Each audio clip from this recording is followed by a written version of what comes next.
சந்திரசேகரன் ஐயா அவர்களுக்கு தனித்துணை ஆட்சியர் ஐயா அவர்கள் பொன்னாடை அணிவித்து நினைவு பரிசையும் வழங்கி சிறப்பு செய்கிறார்கள்.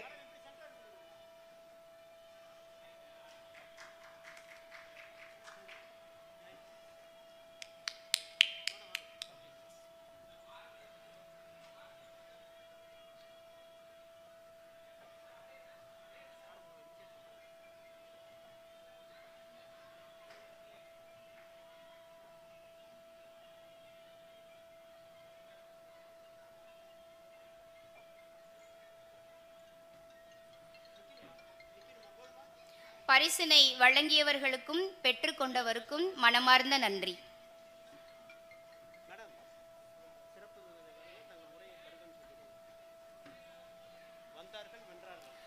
சிறப்பு விருந்தினர் ஐயா அவர்களே வருக, உங்களுடைய பொன்னான உரையை தருக என்று பணிவாக கேட்டுக்கொள்கிறோம்.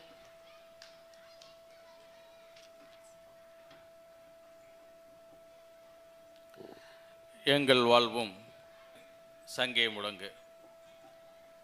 இன்றைய தினம் திருச்சி மாவட்ட ஆட்சியரகமும் பொது நூலகத்துறையும் இணைந்து திருச்சியில் ஒரு மாபெரும் புத்தக கண்காட்சியை இன்றைக்கு நடத்தி கொண்டிருக்கின்றார்கள். இன்றைய தினம் அவ்விழாவிற்கு பல்வேறு சிறப்பு விருந்தினர்களுக்கு உரையாற்ற வருகை தந்திருக்கின்றார்கள். திருச்சி மாவட்ட எழுத்தாளர் சங்கத்தினுடைய சார்பாக எனக்கும் இங்கே ஒரு வாய்ப்பினை வழங்கிய திருச்சி மாவட்ட ஆட்சித்தலைவர் அவர்களுக்கும் துணை ஆட்சியர் அவர்களுக்கும் மற்றும் இந்த புத்தக கண்காட்சியை திறம்பட நடத்தி வருகின்ற ஆளுமை பெற்ற அதிகாரிகளுக்கும் நண்பர்களுக்கும் என்னுடைய நன்றி கலந்த வணக்கத்தை தெரிவித்து கொண்டு, இன்றைய தினம் என்னுடைய கொடுக்கப்பட்டிருக்கிற தலைப்பு சென்றார்கள் வென்றார்கள் என்ற தலைப்பு. நாம் வரலாற்றில் இதுவரை நாம் படித்த புதினங்களோ கட்டுரைகளோ பாடத்திட்டங்களெல்லாம் வந்தார்கள் வென்றார்கள் என்றுதான் நாம் படித்திருக்கின்றோம். காரணம், நாம் அடி வாங்கிய வரலாற்றை, நாம் தாழ்ந்து நின்ற வரலாற்று பக்கங்களை படிப்பதிலும் கேட்பதிலும் நமக்கு ஒரு தனி ஆர்வம் உண்டு. ஆனால் நாம் முன்னோர்கள், இன்றைய தமிழர்கள் பலர் வெளிநாடுகளில் சென்று சாதித்த வரலாற்றினை நாம் படிப்பதும் இல்லை, கவனிப்பதும் இல்லை. அந்நிலை மாற்ற வேண்டும் என்பதற்காகத்தான் இன்றைய தினத்தில் அவர்கள் என்ன தலைப்பிலே பேசுகிறார் என்று கேட்டபொழுது சென்றார்கள் வென்றார்கள் என்ற தலைப்பினை நான் கொடுத்தேன். காரணம், இந்தியர்கள் தமிழர்கள் குறிப்பாக அடிமைத்தனத்திற்கு அடிமையானவர்கள். இதை பற்றி லியோ டால்ஸ்டாய் சுதந்திர இந்துஸ்தானம் என்ற பத்திரிகையில் 1932 ஒரு கட்டுரை எழுதியிருப்பார். அந்த கட்டுரை என்ன சொல்லியிருக்கார் என்றால், இந்தியர்கள் ஆங்கிலேயர்கள் இந்த இரண்டு சிந்தனை வைத்துக்கொண்டு ஆங்கிலேயர்கள் இந்தியர்களை அடிமைப்படுத்தினார்கள் என்று சொல்வதை நான் ஒத்துக்கொள்ள மாட்டேன். காரணம், எண்ணிக்கையின் அடிப்படையில் பார்க்கின்ற போது 30,000 ஆங்கிலேயர்கள் 30 கோடி இந்திய மக்களை அடிமைப்படுத்தினார்கள் என்றால் எப்படி ஒத்துக்கொள்ள முடியும் எண்ணிக்கையின் அடிப்படையில்? மாறாக இந்தியர்கள் தாங்களாகவே தங்களை ஆங்கிலேயர்களிடம் அடிமைப்படுத்தி கொண்டார்கள் என்பதுதான் உண்மை என்று லியோ டால்ஸ்டாய் என்ற அறிஞர் 1932 சுதந்திரம் இந்துஸ்தான் என்ற பத்திரிகையில் குறிப்பிடுகிறார். காரணம் என்னவென்று சொல்கின்றார், இந்தியர்கள் இயற்கையாகவே அடிமைத்தனமிக்கவர்கள், மற்றவர்களிடத்தை இயல்பாக அடிமைப்படுத்திக் கொள்வார்கள், புகழுக்கும் அடிமையானவர்கள், சுயநலமிக்கவர்கள். ஆதலால் தான் ஆங்கிலேயர்கள் மிக ஈஸியாக இந்தியர்களை அடிமைப்படுத்தி அந்த நாட்டுடைய வளங்களை கொள்ளையடித்துக் கொண்டிருக்கின்றார்கள் என்று அந்த லியோ டால்ஸ்டாய் என்ற அறிஞர் குறிப்பிடுவார். அதுபோல்தான் நம் மக்கள், நம் மன்னர்கள், நம் உறவினர்கள், நம் நண்பர்கள் பல சாதனைகளை படைத்திருக்கின்றார்கள். நம் மண்ணை விட்டு வெளியில் சென்று அந்த சாதனை படைத்திருக்கின்றார்கள்.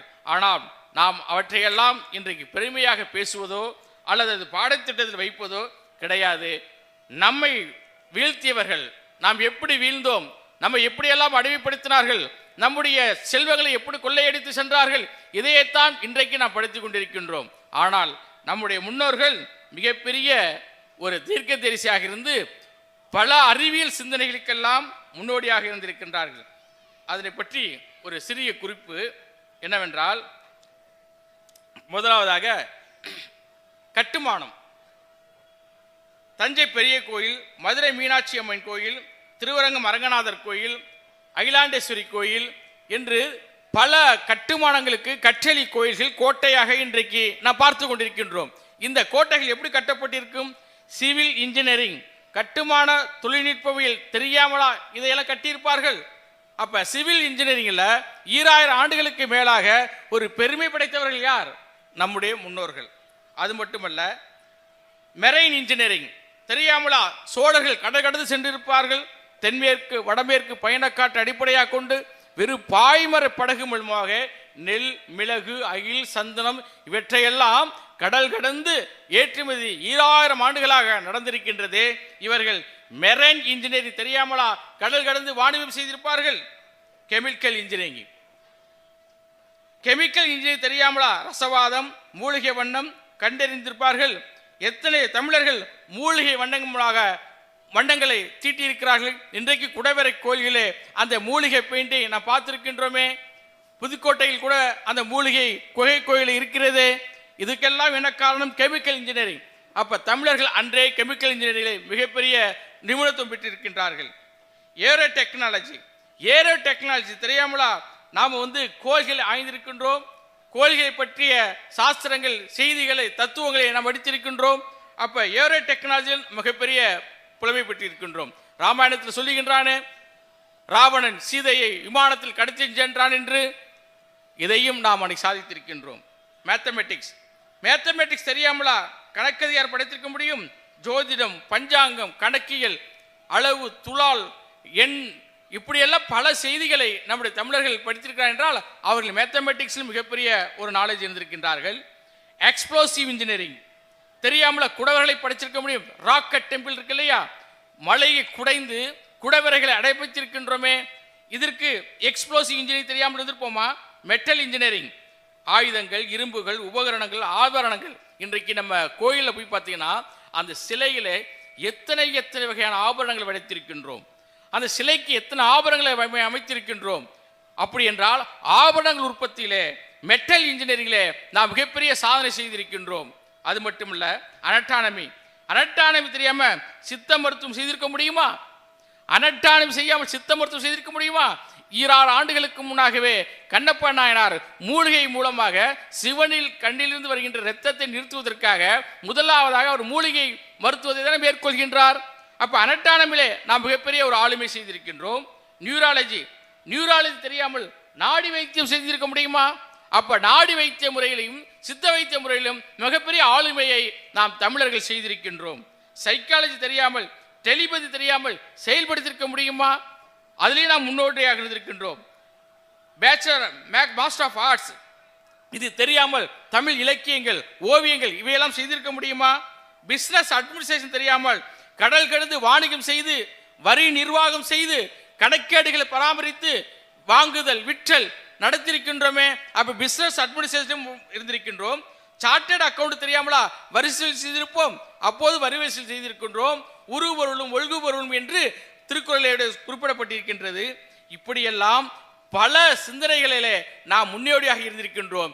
இதையெல்லாம் வெளிநாட்டுக்காரன் பாடத்திட்டத்தில் கொண்டுட்டு வந்து இதை தான் திருப்பி நமக்கு கொடுக்குறான். இதை நாம் பெருமையாக பேசுகின்றோம். இதற்கு முன்பாக 2000 ஆண்டுகளுக்கு முன்பாக கடல் கடந்து சென்ற தமிழர்களுடைய அந்த வாணிப சிந்தனைகள், கடல் கடந்து சென்று அவர் மிளகு அகில் சந்தனங்களை விற்று அங்கிருந்து தங்கமாக கொண்டு வந்து தமிழகத்திலே தங்க இருப்பு செய்தார்களே, அந்த பெருமைகளை எல்லாம் நாம் பேசுவதற்கு இன்றைக்கு நாம் தயாராக இல்லை.